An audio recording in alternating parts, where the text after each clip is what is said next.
नमस्कार, दर्पण solution YouTube channel पर मैं प्रवेंद्र आपका हार्दिक स्वागत करता हूं। इस वीडियो के माध्यम से हम एनपीएस रिकवरी अमाउंट को जमा कराने की प्रोसेस और उसको अपडेट करने की पूरी प्रोसेस जानेंगे। तो आप इस वीडियो के लास्ट तक बने रहें। पूरी प्रोसेस मैं आपको बताने वाला हूं। अमाउंट जमा होने के बाद उसे किस तरह से अपडेट करें जिससे कि अमाउंट टोटल में से कम हो जाए। तो ये पूरी प्रोसेस आप इस वीडियो के माध्यम से देखने वाले हैं। वीडियो थोड़ा सा लंबा हो सकता है, लेकिन आप पूरा वीडियो देखेंगे तो आपको पूरी प्रोसेस आसानी से समझ में आ जाएगी। तो आप सबसे पहले अपना एसएसओ लॉगिन कर लें। एसएसओ लॉगिन करने पर इस तरह का इंटरफेस आपको दिखाई देगा। यहाँ पर ये शपथ है, इसे आप ओके करेंगे तो इस तरह से धन्यवाद करके ओके कर दें। उसके बाद SIPF न्यू पोर्टल आप ओपन करें। State insurance and provident fund new वाले पोर्टल को हमें ओपन करना है और ओपन करने पर हमें जो इंटरफेस दिखाई देगा उस पर हमें कार्य करना है। यहाँ पर प्रोसेस थोड़ी स्लो हो सकती है, आप थोड़ा सा वेट करें। Government of Rajasthan SIPF portal आपके सामने ओपन हो रहा है। जैसे ही यहाँ पर ओपन होगा आपको इस तरह का इंटरफेस दिखाई देगा। यहाँ पर आपको help desk, log out, back to SSO और यहाँ पर स्विच रोल इस तरह से ऑप्शन ऊपर दिखाई दे रहे हैं। नीचे प्रोफाइल है, सर्विस है, सैलरी है, ट्रांजेक्शन्स हैं और इधर NPS SI GPF 2004 इस तरह के ऑप्शन आपको दिखाई देंगे। यहाँ GPF 2004 पर क्लिक करेंगे तो लेजर से रिलेटेड GPF लेजर यहाँ पर ओपन हो जाएगा। तो हमें यहाँ पर अभी कार्य नहीं करना है, हमें नीचे चलना है और नीचे लेफ्ट हैंड साइड पर first option NPS withdrawal recovery new करके आपको यहाँ पर स्क्रीन पर दिखाई दे रहा है। और दूसरा जो ऑप्शन हम काम में लेंगे अपडेट GRN, इन दो ऑप्शनों पर हमें काम करना है और हमारी डिटेल अपडेट हो जाएगी। तो हम फर्स्ट में सबसे पहले NPS विड्रॉल रिकवरी रिलेटेड कार्य कर लेते हैं। तो हमने जो अमाउंट रिकवर लिया था, विड्रॉल किया था, उसको रिकवरी के लिए यहाँ पर हमें अमाउंट जमा कराना होगा। जैसे ही हम यहाँ पर क्लिक करेंगे NPS विड्रॉल अमाउंट डिटेल यहाँ पर दिखाई देगी। टोटल अमाउंट जो हमने विड्रॉल किया था, कब विड्रॉल किया था और रिमेनिंग अमाउंट कितना है, सबसे ऊपर हमें ये दिखाई दे जाएगा। डिडक्शन डिटेल हमें यहाँ पर दिखाई देंगी, कर्मचारी की डिटेल, एम्प्लॉय ID, कर्मचारी का नाम, बेसिक यहाँ पर दिखाई देगा और सामने GPF 2004 डिडक्शन, उसके अंदर आप जितना अमाउंट जमा करा रहे हैं उतनी राशि को भर दें। राशि को ट्रांजेक्शन टाइप में मैं यहाँ ऑनलाइन कर रहा हूँ इसलिए ऑनलाइन कर रहा हूँ। आप ऑफलाइन अगर जमा कर रहे हैं तो ऑफलाइन भरकर यहाँ पर सेलेक्ट करें। आगे पिन कोड आप जहाँ पर हैं वहाँ का पिन कोड यहाँ पर भर दें और उसके बाद में NPS विड्रॉल रिकवरी आपको नीचे दिखाई देगी। ऊपर GPF 2004 डिडक्शन है, यहाँ पर आप जो अमाउंट भरेंगे वो ऑटोमेटिक टोटल अमाउंट में शो हो जाएगा। तो आप जितनी अमाउंट का चालान बनाना चाहते हैं उतना अमाउंट भरें और इस तरह से कंटिन्यू करें। आपको ई-ग्रास पर ये ले जाएगा, यहाँ कंटिन्यू बटन आपको दिखाई देगा।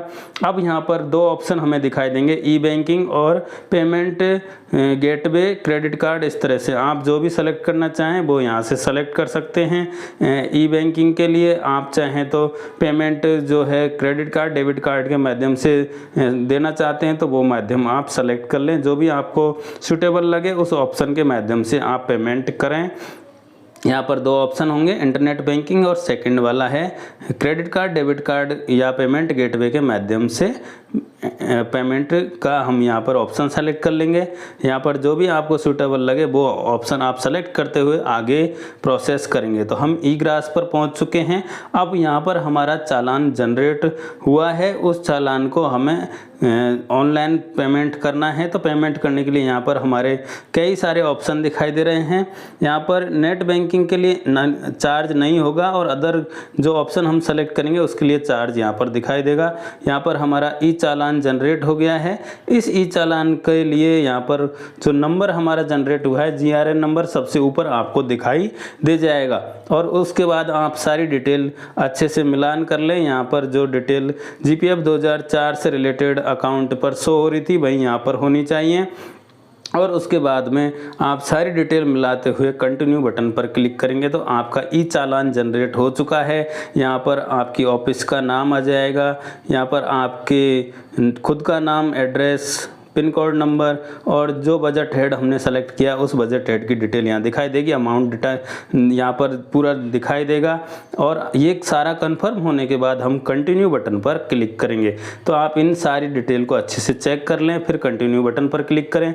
ऊपर GRN नंबर आपको दिखाई देगा, उसे आप लिख के रख लें या आप याद रख सकते हैं। उसके बाद में हम अगली स्टेप पर चलेंगे। डेबिट क्रेडिट कार्ड से यहाँ पर ऑप्शन है हमारे पास पेमेंट करने का, इंटरनेट बैंकिंग का ऑप्शन है। उसके बाद UPI से आप पेमेंट कर सकते हैं। सबसे अच्छा आसान तरीका आजकल होता है UPI की जो ID है वो डालो और आप तुरंत अपना पेमेंट कर सकते हैं। UPI में आपको यहाँ पर दूसरा ऑप्शन भी है, QR कोड, जो आप उसको सेलेक्ट करेंगे तो QR कोड आपकी स्क्रीन पर आ जाएगा, आप उसे स्कैन कर लें और स्कैन करने के बाद आप तुरंत उसका पेमेंट यहाँ पर स्क्रीन पर दिखाई दे रही डिटेल पर तुरंत अपडेट कर सकते हैं।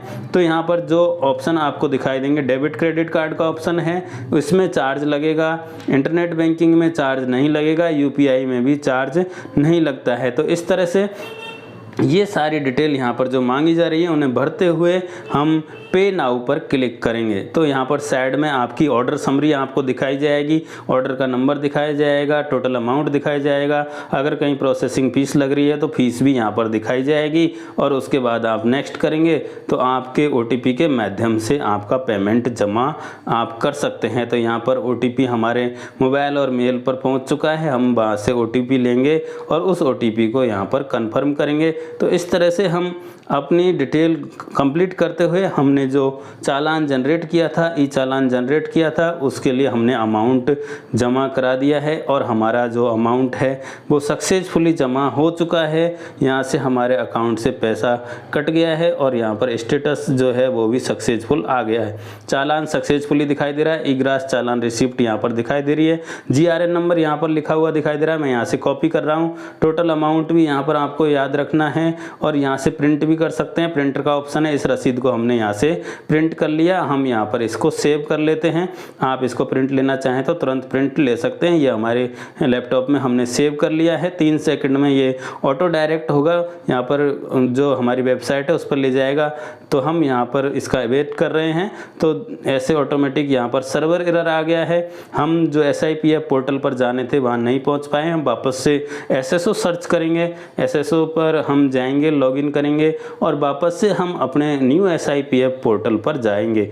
तो आपने ये चालान जो जमा कराने की प्रोसेस है वो कंप्लीट कर ली, आपका अमाउंट जमा हो गया है, GRN नंबर आपका दिखाई दे रहा है, उसको हमने लिख लिया है या कॉपी कर लिया है और अमाउंट हमें याद है। ये सारी चीज़ हमें ज़रूरत पड़ेगी। तो आपने जो रसीद सेव की है उसमें भी आपको GRN नंबर, अमाउंट डिटेल सारी मिल जाएगी। तो हम यहाँ पर पुनः लॉगिन कर रहे हैं क्योंकि हमारा सर्वर एरर आ गया था और सर्वर एरर की वजह से हम न्यू SIPF पोर्टल पर वापस नहीं पहुँच पाए, इसलिए हम वापस से यहाँ लॉगिन कर रहे हैं। लॉगिन करने के बाद में हम वापस से SSO पोर्टल पर आ जाएंगे। SSO के अंदर हम न्यू SIPF वापस से ओपन करेंगे, जैसे हमने लॉगिन करते टाइम पहले किया था। अब हम पुनः वही प्रोसेस वापस से कर रहे हैं और हमें न्यू SIPF ओपन करना है। ओपन करने के बाद में जो आगे हमें स्टेप फॉलो करनी है वो भी मैं आपको बताने वाला हूँ और मैं ये भी बताऊँगा कि आपका अमाउंट किस तरह से जो कम होगा वो कहाँ दिखाई देगा, वो भी आप यहाँ पर तुरंत देख पाएंगे। सारी डिटेल आपको तुरंत के तुरंत अपडेट कर रहा हूँ। यहाँ पर हमने ये काम तुरंत ही किया है, जैसे हम लॉग आउट हुए थे तुरंत ही हम लॉगिन होकर वापस से न्यू SIPF पोर्टल पर आए हैं और हमने यहाँ पर जो अमाउंट जमा किया है उसके लिए यहाँ पर आप वापस से NPS विड्रॉल रिकवरी देखेंगे। यहाँ पर हमने जो अमाउंट जमा किया है अभी ऑलरेडी डिपॉजिट अमाउंट में 0 अमाउंट आ रहा है। तो इसको हम किस तरह से अपडेट करें ये प्रोसेस में अब आपको बताने वाला हूँ। तो हम वापस से चलते हैं, हमारे जो GPF की यहाँ पर ये दिखाई देगा अपडेट URN, इस ऑप्शन के माध्यम से हमें अपडेट करना है, अपडेट GRN। जैसे हमने यहाँ क्लिक किया वेरीफाई GRN नंबर आ रहा है, वेरीफाई GRN बिल नंबर हमने कॉपी किया था, उस GRN नंबर को यहाँ पर पेस्ट कर दिया। टोटल अमाउंट हमारा जितना था उसे हमें यहाँ पेस्ट कर दिया, लेकिन एरर्स हो रहा है ओनली अल्फ़ाबेटिक। अब यहाँ पर हमने जो कॉपी किया था उसमें आगे एक स्पेस रह गया था, उस स्पेस को हमें हटाना है और हमने यहाँ पर आगे कर्सर लेकर उस स्पेस को हटा दिया। अब हम सर्च करते हैं तो हमारी हमारी डिटेल नीचे ऐसा number, bill number, GRN number, ये CIN नंबर, इस तरह से हमें सारी डिटेल यहाँ पर दिखाई देगी। स्टेटस एस यानी सक्सेसफुल है, इस तरह का स्टेटस हमें दिखाई देगा। अपडेट GRN बिल नंबर पर क्लिक करना है, यहाँ पर हमें इस पर क्लिक करना है। जैसे ही क्लिक करेंगे हमारा ये सक्सेसफुली अपडेट हो गया है, इस तरह का मैसेज हमारे सामने आ जाएगा। तो हमने जो बिल जमा कराया है, जो अमाउंट जमा कराया है, उसका GRN नंबर अपडेट हमें करना ज़रूरी है, अन्यथा हमारा अमाउंट अपडेट नहीं होगा। हम यहाँ पर वापस NPS रिकवरी पर वापस जाते हैं और हम यहाँ पर देखते हैं कि हमारा ऑलरेडी डिपॉजिट अमाउंट जितना अभी हमने जमा किया है उतना यहाँ पर दिखाई देने लग गया है और रिमेनिंग अमाउंट हमारा ऑटोमेटिक कम हो गया है। तो इस तरह से आप भी अपना जो डिपॉजिट अमाउंट है उसको रिकवर यहाँ पर रिकवरी के जाके देख सकते हैं और आपका रिमेनिंग अमाउंट ऑटोमेटिक यहाँ पर कम हो जाएगा। तो इस तरह से आप इस अपडेट GRN ऑप्शन के माध्यम से अपनी डिटेल अपडेट करें, तुरंत आपका यहाँ पर जो अमाउंट आपने डिपॉजिट किया है वो दिखाई देने लगेगा और आपका टोटल अमाउंट में से जो आपका जमा हो गया है वो यहाँ पर कम हो जाएगा। वीडियो देखने के लिए आप सभी का बहुत बहुत धन्यवाद। जय हिंद, जय भारत।